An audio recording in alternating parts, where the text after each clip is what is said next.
People walk into the body exhibit thinking that they're looking at art or science, or, like me, they have a harmless educational curiosity. But what if the truth behind those bodies is darker than anyone has realized?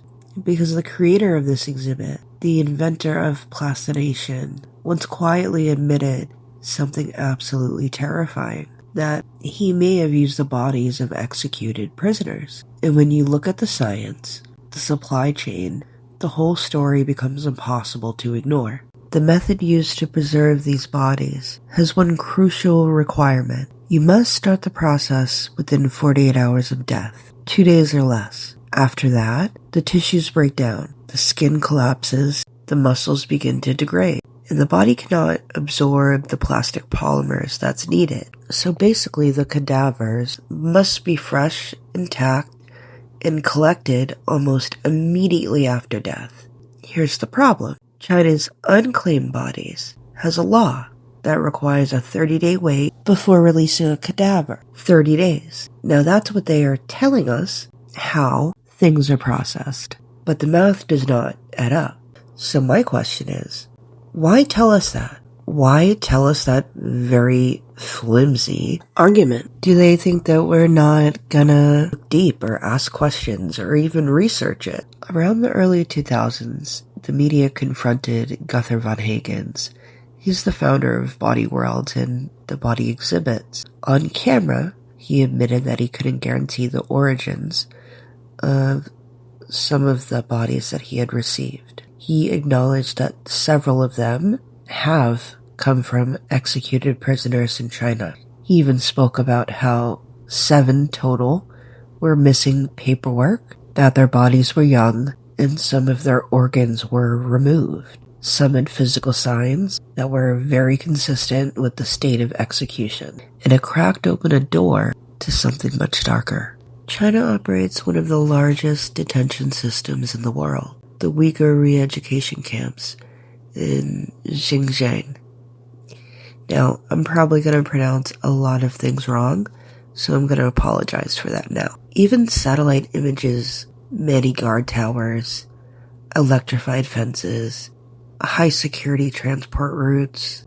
Inside are Uyghur Muslims and other Turkic minorities detained without trial. Human rights groups have reported disappearances, forced labor, indoctrination, torture, sterilization, and prisoners who simply never return home. Many who have gone in have never been seen coming out. The 2019 China Tribunal concluded forced organ harvesting has been committed for years throughout China on a significant scale. Healthy prisoners were treated as a biological resource. Think about that. And plastination requires exactly that.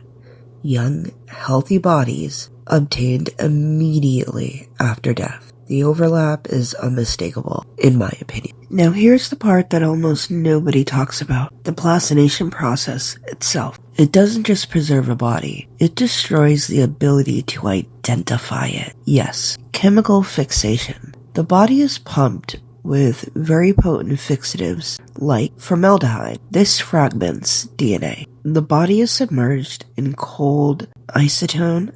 This dissolves fat, it ruptures cells, and it breaks down the actual genetic material. Forced polymer infusions. Under vacuum pressure, liquid silicone and epoxy replaces all of the water in the body. Every pore, every cell, and every piece of tissue. So the DNA itself is shattered and sealed inside this plastic, chemically altered or completely destroyed. For a lot of forensic experts will say that plastinated bodies are functionally untestable. So that means no swabs, no bone marrow, no mitochondrial DNA. Their identity is basically erased. Cause of death erased. Injuries erased. History erased. Thus, if a prisoner was used, there is no way that we would ever know. Just like the one pregnant woman that everybody talks about. We will never know because they can't test. The only thing that they do know with her is that her size and measurements match. That's all we're gonna know, sadly. In my opinion, all by design. So, von Higgins needed a massive supply of human cadavers. He partnered with Dalian Medical University.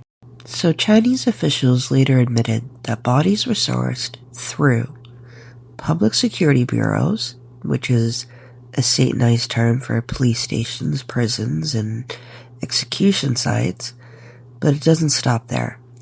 Von Higgins' former employee, Su Han Jin, opened a rival plastination business. So the investigators found refrigerated trucks, storage warehouses, bodies missing organs, shaved heads, surgical scars, bullet wounds, and no donation documentation.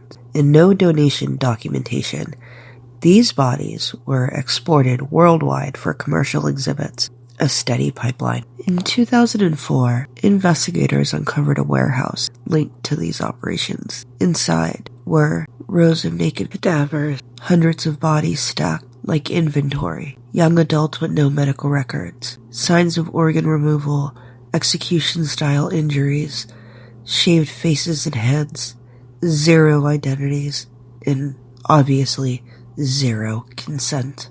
This was a supply chain, a global export business built on people who never got to speak for themselves. So now, I ask, what and who are we really looking at in these exhibits? Plastination doesn't just preserve the body, it preserves silence, and it guarantees no DNA trace. Is it art? Is it science? I don't know. I think that it's exploitation disguised as education, and yet the world still pays for tickets. Will you? I won't.